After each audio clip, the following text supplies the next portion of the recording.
மணி 7 ஆச்சு. மகாராணி இன்னும் தூக்கம் முழிச்சு வரல. காலையில 5 மணிக்கு எந்திரிச்சு உட்கார்ந்துட்டு பச்சை தண்ணி பல்லுல படாம உட்கார்ந்திருக்கேன். இந்த வீட்ல ஒரு கப் காபி தரதுக்கு நாதி உண்டா? எல்லாம் என் மோவை குடுக்கக்கூடிய இடம். அதனால இவ துள்ளிட்டு தெரியுதா? அவன் ஒண்ணுமே சொல்ல மாட்டாங்கல. அவன் வேலைக்கு போயிட்டு வரட்டு. வந்த பிறகு இருக்கு அவனுக்கு. என்னது? ஆமா, எனக்கு வேற வேலை வெட்டி இல்லாம உட்கார்ந்து புலம்பிட்டு இருக்கேன். உன்னை எத்தனை மணிக்கு எந்திரிக்க சொல்லிருக்கேன்? நீ எத்தனை மணிக்கு எந்திரிச்சு வர? நேரம் காணுமா உனக்கு? எல்லாரும் வீட்லயும் காபி போட்டு இட்லி வச்சு சட்னி வச்சாச்சு. எல்லாரும் சாப்பிட ஆரம்பிச்சாச்சு. இங்க இப்பதான் எந்திரிச்சு வர. இந்த பார் மருமோள நானும் பொறுத்து பாப்பேன். ஒரு நாள் பொல்லாதவளா மாறிடுவேன். பேசி முடிச்சிட்டீங்களா? இன்னைக்கு உங்க மாமே காலையில ஆபீஸ் விஷயமா மதுரைக்கு போயிருக்காங்க. எத்தனை மணிக்கு தெரியுமா? 4:30 மணிக்கு கிளம்பி போனாங்க. மத்தியானத்துக்கு சோறு பொங்கி வட்டையில வச்சு கொடுத்து விட்டுருக்கேன். அப்ப நான் காலையில எத்தனை மணிக்கு எந்திரிச்சிருப்பேன்னு சொல்லுங்க. 2:30 மணிக்கெல்லாம் எந்திரிப்பேன். ஏம்மா சின்ன பொண்ணு 2 பேரும் கொஞ்சம் வாங்கலாம்.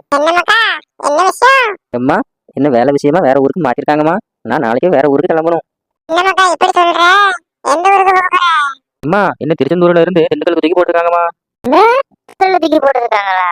என்னமாக்கா சொல்ற? ஏன் சின்ன பொண்ணு சட்டு புட்டுன்னு துணியெல்லாம் பேக் பண்ணு. நாளைக்கே நான் வந்து ஊருக்கு கிளம்பணும்.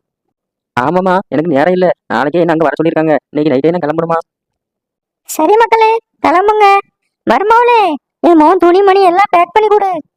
என்னங்க கல்யாணம் ஆகி 10 நாள் தான் ஆகுது. திடீர்னு ட்ரான்ஸ்ஃபர்னு சொல்லிட்டு போறீங்களே, நான் என்னங்க பண்றது? நீங்க இல்லாம நான் மட்டும் எப்படிங்க தனியா இருப்பேன்? சொல்லப்படாது சின்ன பொண்ணு. நைட்டு பஸ் ஏறினா காலையில வந்துடுவேன். சரியா? உன்னை என்ன தனியாவா விட்டுட்டு போற சின்ன பொண்ணு? உனக்கு கூட துணைக்கு அம்மா தங்கச்சி எல்லாரும் இருக்காங்க. நீ அவங்க கூட இருந்துக்கலாம். உனக்கு என்ன எப்போ தேவைப்படுதோ அப்ப எனக்கு ஃபோன் பண்ணு. சரிங்க.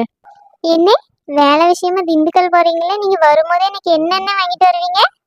ஏமா ராதிகா திண்டுக்கல்லே ஃபேமஸ் திண்டுக்கல் கூட்டு தான். வரும்போது உனக்கு ஒரு பெரிய திண்டுக்கல் கூட்டு வாங்கிட்டு வரேன். அதுவும் வாயில வச்சு போட்டு.